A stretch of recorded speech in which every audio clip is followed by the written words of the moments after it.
This video is sponsored by Crimson Manifesto, Knuckles OX, Zach Haji, Jopi, and Baba Snake. We resume just outside of the Satan Dojo, aka Satan's Castle, as Raditz lands sporting a knapsack of belongings from his return from Mount Pauzi, having now healed from his injuries sustained with the scraps of the patrons of Garlic Jr. and his trip to the Dead Zone. After having returned home victorious in their stealth mission only to learn that Muesli and Gine noticed something was up when Bardock snuck away, the eldest boy has regained a great deal of his fervor for training, since not only was he so weak that he had to depend on his dad again, but he also knows the next Budokai will be rolling around sooner than later, and there he'll be quite likely to run into his uncle again, at which point he doesn't want to be anywhere near this underleveled, so he's finally ready to get back to some serious grinding with Mark and Satan Sensei. However, as he opens the door expecting excited greetings from his master and fellow disciple, those expectations are exceeded as both tackle hug him full force, while hysterically crying about how happy they are he's back. While certainly big-headed enough to think that his friends missed him just that much, Raditz is wise enough to ask what in the home for infinite losers is going on,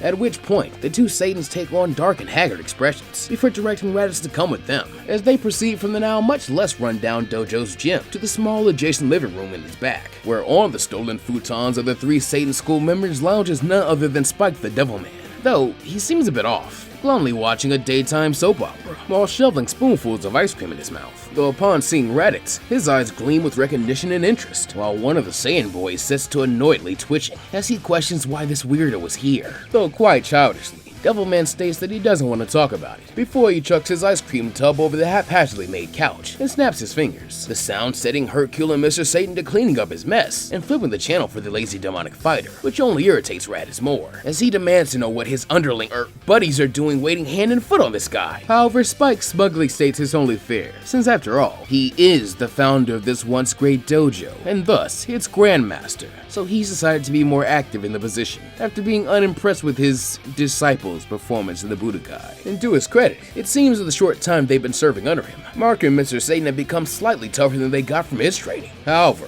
Raditz easily sniffs this noble intention out to be a lie, with the accusation causing Devilman to balk and go red in the face, as he insists the topic is dropped, and instead orders Mark to turn on that blast contraption, while sulkily grumbling something under his breath about a vile fiend in his brood. Already fed up with this, Raditz prepares to about face and leave his comrades to deal with this foolishness themselves, which instantly sets them to clinging to his feet and begging he stay and help, while Spike picks up one of Mark's game controllers, having apparently gotten familiar with his console, as he encourages Raditz's departure, since he's already begun disrupting his recovery. However, it is the sight of what comes on screen that makes Raditz pause, as he sees that not only has Devilman learned to play his favorite game, but he's somehow wiped out all of Raditz's high scores on this save already. Now truly enraged, Raditz lunges at the interloping demon, as he's certain he can beat him now, especially with how out of shape he seems. But just before he makes contact, Devilman seems to undergo a transformation, which allows him to simply swat Raditz away effortlessly, harder than even Garlic was hitting, sending Raditz through a wall and outside the dojo, and reverting back to base form subtly in the process. Standing up out of the rubble he's just made in disbelief before the others can check on him, Raditz seems bewildered, with Spike taking this opportunity to get him up to speed on the rules of this school now.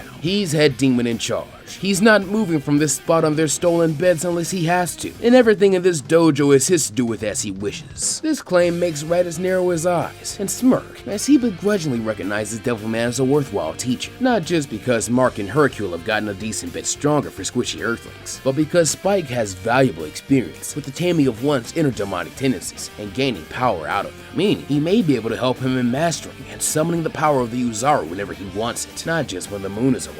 Though, seeing as how his bed has been stolen, instead of making a stand with Mark and Mr. Satan to get them back, or even going back home, he decides to just go and bug Bulma at her university to let him crash with her, since trying to get Devilman off that couch is going to be exhausting and bitter work.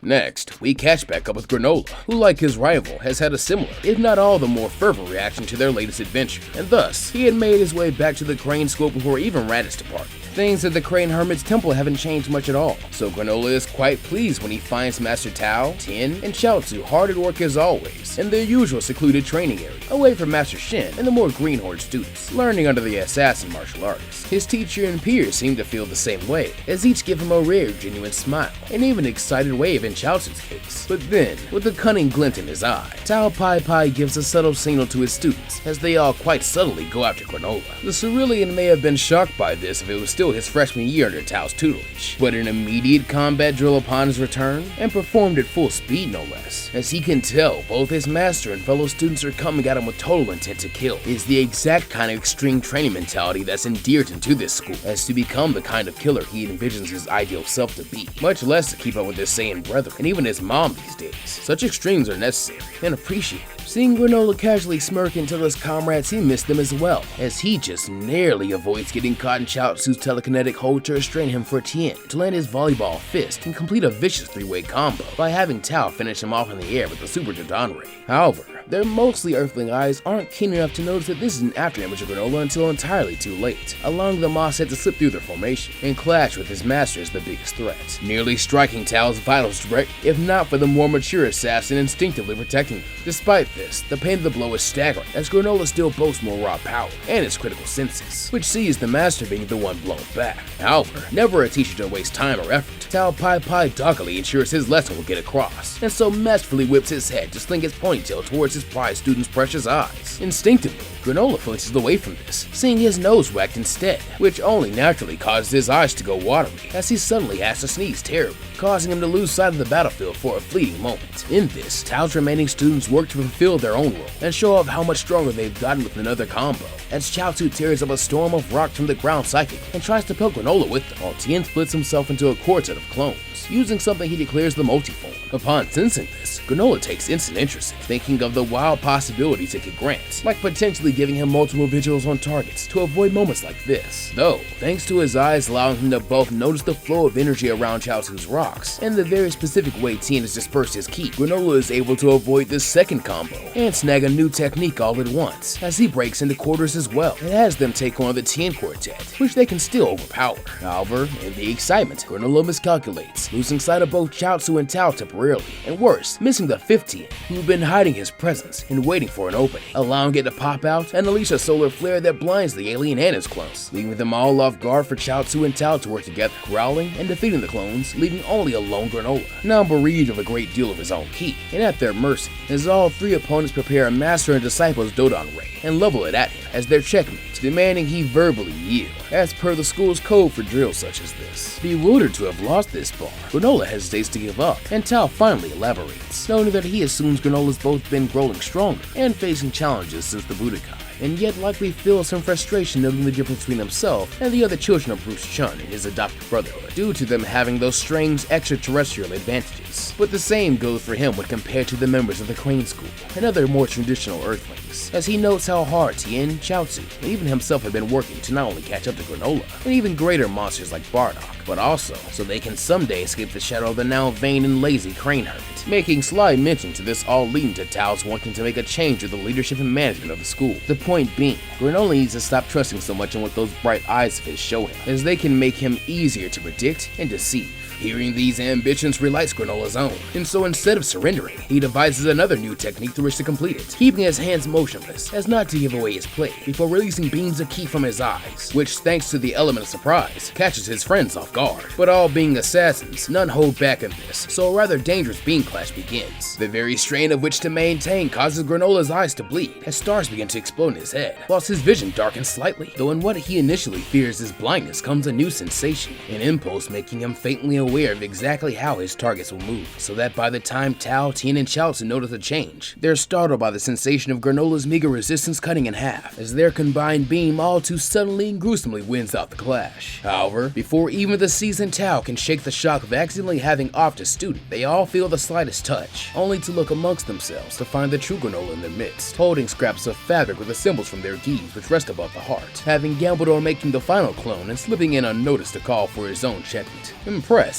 but just as confused on how this was pulled off as Granolah himself, Tao shows a great deal of concern over the boy's eyes, whether out of worry for his student or what might happen to him should his family find out about this training accident, surrendering all but immediately to check on him, which causes Tien and Chaozu to do the same, the former looking on curiously, as if the power Granolah is just shown as something eerily familiar. Thankfully, the damage doesn't appear severe enough to be permanent. But even so, he cautions Granolah not to do anything like that again, and to rest his eyes, while taking things easy, so Tao bandages them up for Granolah. However, this is the very opposite of what the aspiring bounty hunter wants to spend his time and effort on, having gotten enough R&R, and so he insists his master must be willing to let him do something productive. To this end, Tao cites he could always help him with his own Tien and Chaozu training, but Granolah is still a bit too humble towards his master and peers now, versus when he first arrived, and so declines being ready for such a task, furrowing his brow slightly, though understanding there are still experiences Sona Aimu was missing before he's willing to take charge like Tien Shinhan has. Tao hesitantly suggests the alien could engage in some jobs alongside his peers, if he'd be willing to, as part of his current goal with the Crane School is to begin his own recruiting efforts, and for that they will need to do some fundraising. The basic premise of the task intrigues Granolah to accept eagerly, as he dashes off without his fellow students. Tao, still worried, calls for him to wait, since in his current state he'll need a guide, but Granolah is insistent on going it alone,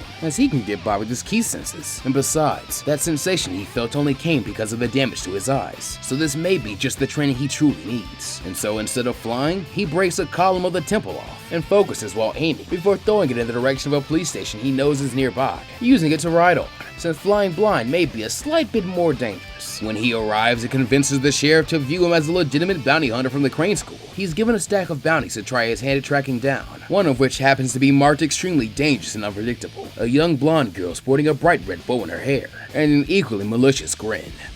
Goku, much like his siblings, has returned to Kame House, seeing him eagerly welcomed back by Yamcha, though not as much by Krillin, as he's still yet to really get close to the stronger version of Goku. And having Yamcha around as well only sees him working hard to keep up, which he also wouldn't be too keen on at this point. Still, with Goku back, it means Roshi can take things easier on instruction, since by now, the boy can be considered a senior student, and so he can rest well a tad extra, and stay home on days when the boys go out to train by working construction or delivering milk, with total trust that his students will be prepared for just about anything that could happen. At least, that is what Roshi believes, until one day he receives quite the shock in the form of a ruckus heralding a terrified Krillin, barging into the house at the worst possible time to inform him of an emergency. Embarrassed and too agitated to be interrupted, Roshi demands to know of what nature, only for the monk to cry out Goku's been brainwashed by a Demon King. Intrigued by this more than shocked or worried, Roshi doesn't understand or take the situation all too seriously, until he exits his pink abode to a horror he's only imagined in his worst nightmares. King Piccolo in the very non-wrinkled flesh, floating high above his home dispassionately, and to boot,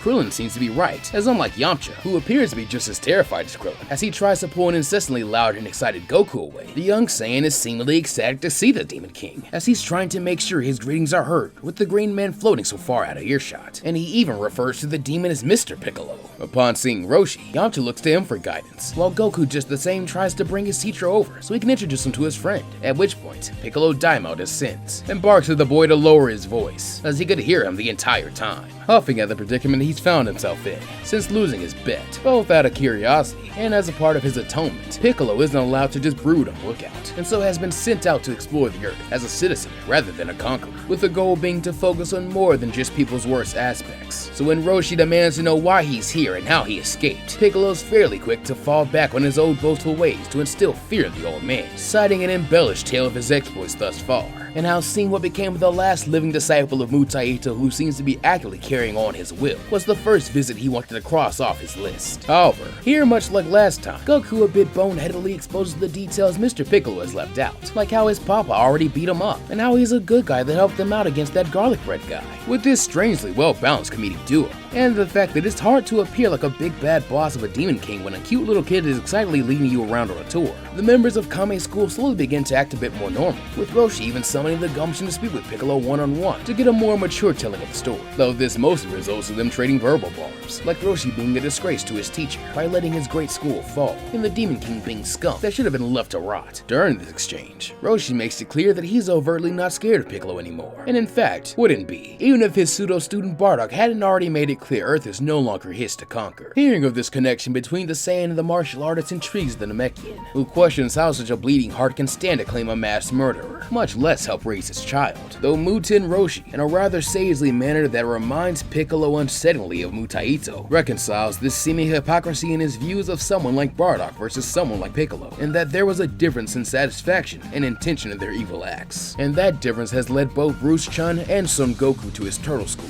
so his master's lessons could continue to flourish, and for that, he's grateful, with this seeing him take his leave, and asks for Krillin and Yamcha to join him so they can resume their training, though showing his recognition of Goku's feelings towards his friend. Roshi doesn't hasten him to shoo away the Demon King, merely telling him to join them when he leaves. games. As they depart, this actually leads to some meaningful reflection for Piccolo, who ponders the questions of satisfaction and intent, and how much he took out of and put into his conquest of Earth. Though in the end, all this reveals to him is whatever he did was far too fleeting to be memorable, and this failure to ingrain those events into himself as vividly as a single inferior Earthling his actions affected is a failure that is hard to put into words for the Demon King. So uncharacteristically, he asked Goku, a bit childishly, though overall, just as sagely as Roshi and his master before him. The child identifies this as a sense of loss and guilt, like if you let a big fish get away, or spill food your mom worked really hard on. It's ineloquent, but still, it makes some sense. It was a major period of the king's life, one in which he gave his all for the goal of subjugating the planet, be it time, ki, or even the flesh of his offspring. How many had he spawned and lost? How many victories did they even achieve?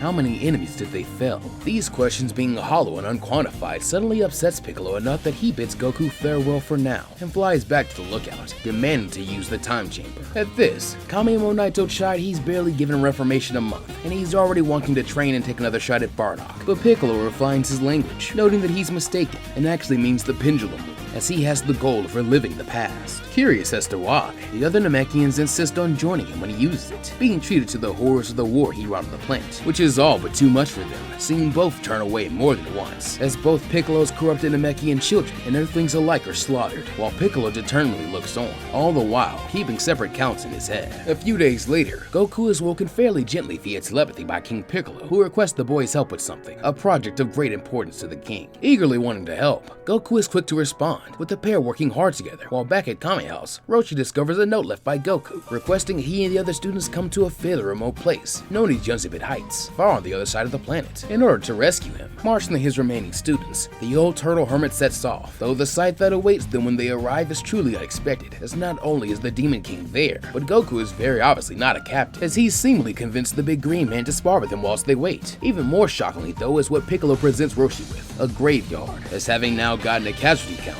the former Demon King has chosen to erect proper graves for both the demons, martial artists, and civilians that were killed in his war for the planet, meticulously made and placed with great care and respect, with the use of magic materialization and Goku's help, with one positioned in front of the rest, proudly and prominently bearing the name of Mutaito, as well as his school's crest. This sight is overwhelming to Roshi, though obviously he cannot bring himself to simply forgive Piccolo instantly for all the evils he has and very much could still bring about. However, he does thank him for doing a good deed, and more importantly, the right thing that he was unable to, as his memory certainly couldn't recall this vast and somber number of departed. Embarrassed by this, Piccolo merely deflects that Roshi should come here whenever he wants to slack off, so he remembers the shoulders he stands on to enjoy this peaceful planet, whilst Goku grins cheekily, glad to make his master and his friend happy.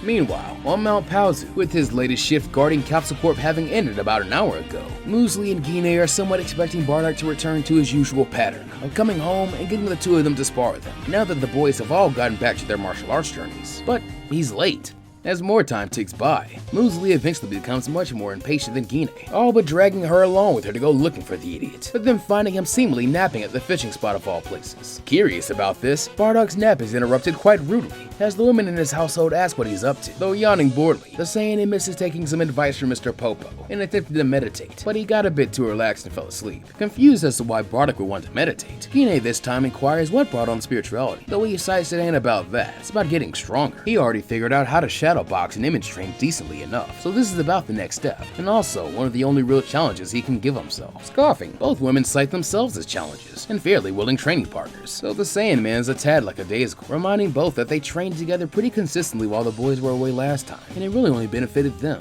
This pisses the Cerulean woman off, as she reminds that she still plans to kill Bardock, but he rather unenthusiastically yawns and turns back over, while telling her to make sure she keeps her spot in that line, since it's only getting longer by the day. Also a bit fed up with this attitude, Guinea asks what brought this on, causing Bardock to get a bit huffy, as he admits he's been having some regrets letting Garlic Jr. off as easy as he did, as had he let him grow a bit more, he actually could have given some real entertainment. Now both a bit upset, Bardock would rather wail on some maniacal villain over them. Guinea and Muesli storm and trot off respectively, now more than fired up to train on their own. Whilst they are perfectly equipped to do some sparring together, that's not their best option to making more surprising gains, and so instead they decide to follow up on getting to know Miss Anin better, as one of the only other female warriors on the planet they know of, and so they proceed over to Mount Frypan. Easily being allowed into the Ox King's palace, it's not long before they are greeted by the Mountain Monarch himself, who brings them to a small courtyard, where his wife is instructing Chichi in the use of her massive halberd as training. Greeting the other mother, brother, Muesli and Guinea strike back up the conversation they began a while ago about Anin's own martial arts and her position as a guardian of the sacred furnace. With time to elaborate now, Anin tells her daughter to relax while she begins to explain her story, bringing up how her own teacher is actually a woman by the name of fortune teller Baba, whom by happenstance is the sister of Muten Roshi. Now pretty thoroughly intrigued, the two aliens ask if the guardian would be willing to introduce them, and considering Anin has been meaning to introduce Chichi to her master, she's more than willing to, prompting another impromptu trip in which Anin and her daughter join Muesli and Guinea in a flight over to Baba's. Arriving outside on the property's floating courtyard, the four women are greeted by the mistress of this place, along with an entourage of seeming horror movie characters. However, this doesn't seem to faze Anin one bit, as she greets these creatures like co-workers, simply beginning introductions rather chipperly, not necessarily needing them thanks to a crystal ball. Baba nonetheless takes interest in Guinea and Muesli alongside Chichi, citing that when their husband originally arrived, she had some worries about him,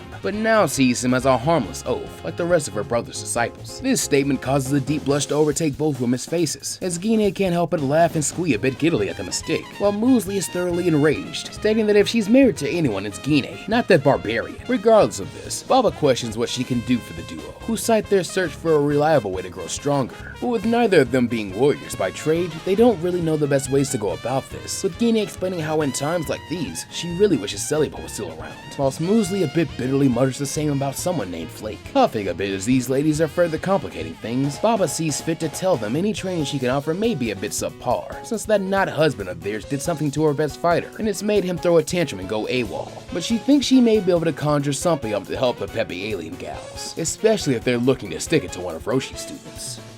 Some time ago in space, in the time since Bardock's family escaped to Earth together, and in the process caused Raditz's desertion from Vegeta's squad, there have been major consequences for the Prince of All, or at least the remaining Saiyans, far beyond his entire squad looking bad and getting them punished by Lord Frieza for the unaccounted for attack pod, which came out of the Prince's non-existent salary. After that runty weakling disappeared, things have only continued to go downhill, with Frieza all but insisting on Vegeta's squad continuing to take on missions fit for 5 Saiyans with only 4, so that before long, the other 2 adult Saiyans in his group, who'd yet to distinguish themselves enough for the Prince to bother remembering their names, are also wiped out, leaving only himself and Nappa to represent the once proud Saiyan race. Due to all this, as well as Vegeta himself still being classified as young and inexperienced, his and Nappa's authority to operate their own squad is revoked, with it instead being deemed best they join a different platoon until suitable replacements are accepted by the little Saiyan, since he's meant to have a say, or they can get it back when Vegeta comes fully of age, or better yet, croaks. Thus we find the young Saiyan Prince having been placed under the command of a fish-faced alien whom he's quickly come to hate with his entire being, Kui, now serving as a mere lackey with Nappa and an elite's entourage. As a result, things look up for the young Frieza Force officer, at least on paper, as when he marauds now, it's on technically more dangerous and exciting missions with Kui's crew. However, being in a larger platoon means coordination and movement become a nightmare,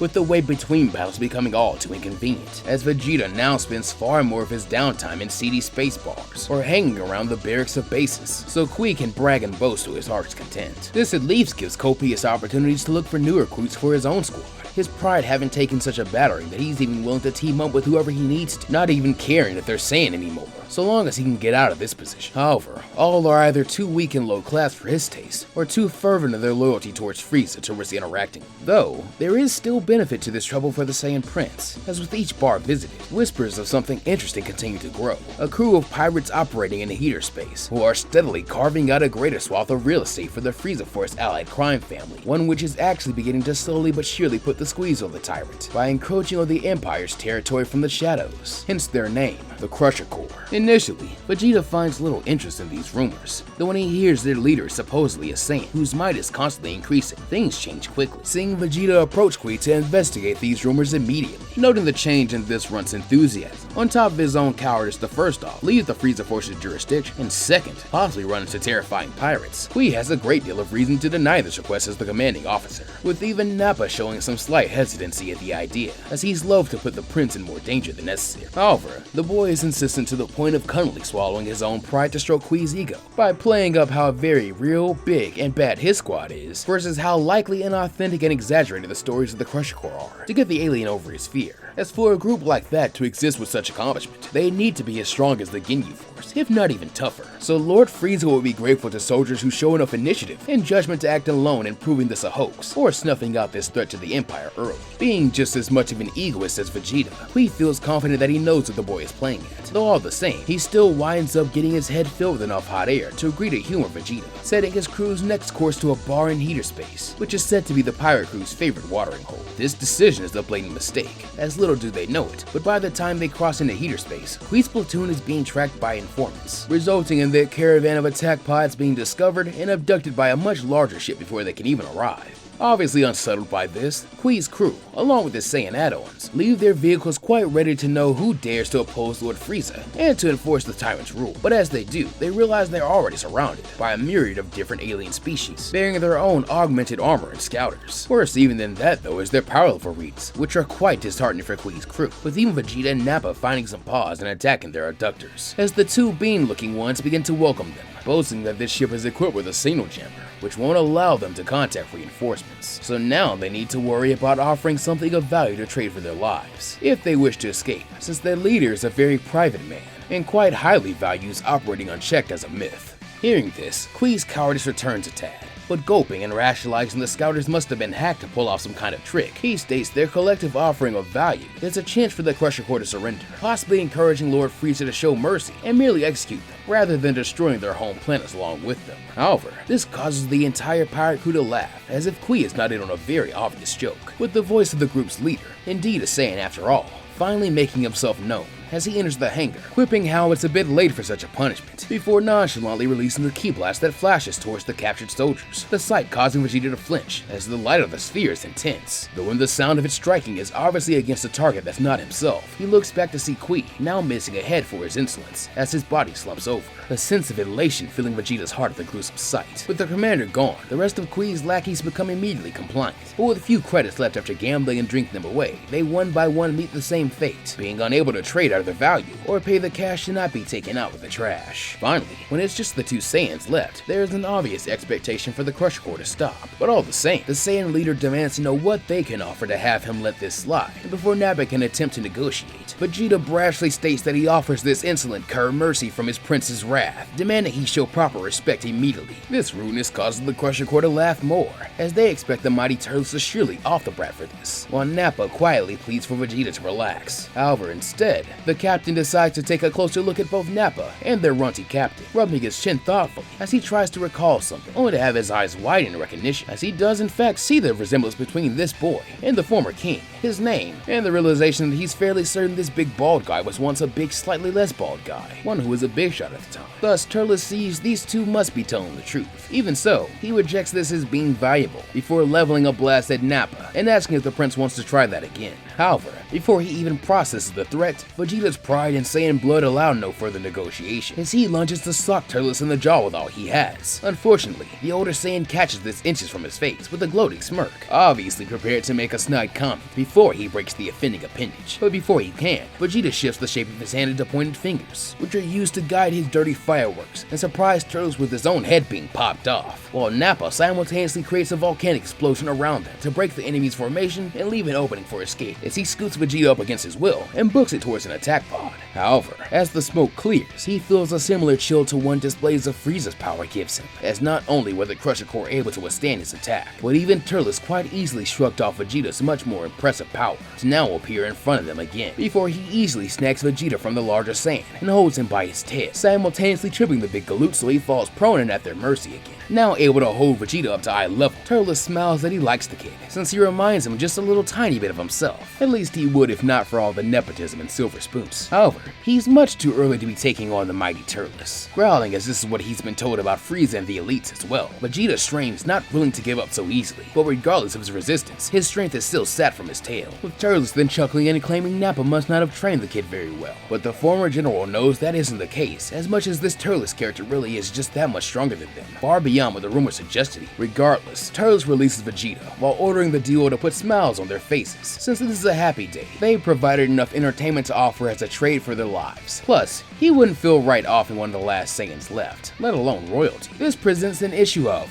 as even if Vegeta and Nappa are allowed to leave and promise not to reveal the truth behind the Crusher Corps' existence, resistance, they're likely to still face severe punishment by Frieza. And even if they avoid that, it's likely they'll be placed right back in the same situation. The dilemma making Vegeta consider pulling his own disappearing act, like that runt Raditz. Curious about this, and still amused, Turles offers an alternative, saying the duo could always desert their Frieza Force to run amok with the Crusher Corps, as Saiyans ought to stick together after all. And with very little hesitance, due to the genuine and tangible respect growing of the younger Saiyan towards the mighty pirate captain, Vegeta accepts.